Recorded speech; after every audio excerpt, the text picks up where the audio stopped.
Hello everyone, this is the MO Trick Shot, and today we're going to talk something not Genshin related actually, but we're actually talking about something Grand Cross related. Specifically, the JP and Korean side are getting the ReZero Collab and 4 new units along with it. So in this video, I'm going to be going over those 4 units, the banner, some of the missions, and whether you should summon or not, in my theory, as a free-to-play person. If you want to know if you want someone as free-to-play, you can watch Nagato or Sora's video on those. Those are way more helpful when it comes to that. Anyway, let's get started right into it. So, we have a few things that are coming out with this event, meaning what we got. We're getting a gacha, an SSR, GSSR gacha, which basically don't need a ticket for it, which you can buy, I believe. Let's just pull it real quick before it goes in though.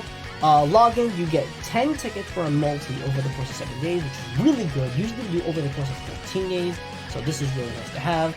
And yeah, as you can see, you need a GSSR. For this, you need a GSSR ticket, which you can buy in a pack, but you're guaranteed one of the 4 characters. You don't choose, but you're guaranteed one of the 2. So there are some special missions where if you do a mission, you get a free ramp, which is really nice. They have not done this ever since Tensura. With AOT and Collab, they would just give you tickets, which was all by chance, but thankfully they can do this, which is really nice. So, as we keep going, they give us 4 new characters, which I have all the info for right here. Let's go straight into those actually. So, for the first character we're going to talk over is Amelia. Amelia is blue, and we're talking about skills. The first skill deals 360% damage to a single target enemy and freezes for 2 turns, and when a phrase is removed by using skills or some skills away from its pass, it deals damage equal to 40% of the remaining HP. This is straight from Jericho's skill. If I can get it in, as you can see right here, it does the exact same thing. However, her rank 1 is a bit different though, because in the streams that they had a while ago today, they actually showed that her level 1, her rank 1 card actually freezes. It doesn't do damage, it just freezes them, which is really good. Her second card deals 180% damage to all enemies and reduces ult gauge by 2 enemies turn for 2 turns, which is just Green Gother's card, which is really also really good. It helps just make sure they can't get ult. It's really good.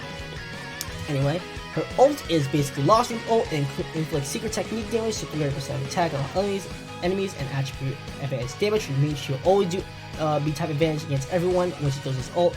And secret technique will deal additional damage per hero skill. This can go all the way up to 60% additional damage, and then ultimate can do 400% of attack. Basically meaning, if her attack stats high enough, she can one-shot. Only problem is though, you're most likely going to be running her with HP defense, so this will most likely not one-shot, but I digress, still a really good unit. And her passive, when hero takes damage from the same enemy unit twice or more, removes defense from all allies and applies frozen to the attack enemy for 2 turns. Basically saying if someone AoEs you, if the same enemy AoEs you, AoEs you twice, or single turn, if the same unit attacks immediately twice, they will be frozen, and any defense they apply to any allies will be immediately removed, which is really good. The only thing I would be able to make it better was probably maybe heal her a little bit, like when they do, maybe like 50% if this happened, which would make sure she wouldn't die straight up. But you know what, it's still really good to this day, and she can be a very obnoxious unit if used correctly. Next thing we'll talk about is Ram, who is green, and these are her skills. Her first skill is remove enemy scan, she does 250% damage and stuns for 2 turns. And this is straight up blue, Fast Goddess Elizabeth's card, as we'll pull up here, which is a really good card in this game, and only a few units are immune to it when they use the thing, like the Docio's, Grace, and things like that. So, it's really good to see. And her second card deals 250% rupture damage to all enemies, where rupture does double damage to buff targets, which is really good against characters like Goddess Elizabeth's Shield or Rose Resistance. It's really good to have that. And her ultimate deals 300% damage to all enemies and reduces attack related stats by 30% for 3 turns. The damage obviously scales with her ult, but I believe the attack related stats stay the same. Still really good though. Attack related stats decrease is extremely good because that means people can't kill you as fast, which is super good. And her passive increase unknown race base stats by 20%, which is really good, as I'll explain a little bit later. So the third one here is Beatrice. She is blue along with Amelia. Her first card deals 400% damage to a single target enemy and life steals 100% of the damage dealt, which is actually new because no character in the game actually was able to life steal this much. The only character that actually had a life steal on a single target were people like Denzel or Green Roller Bond, which are not good. But now she can actually recover a lot more health, which is really good.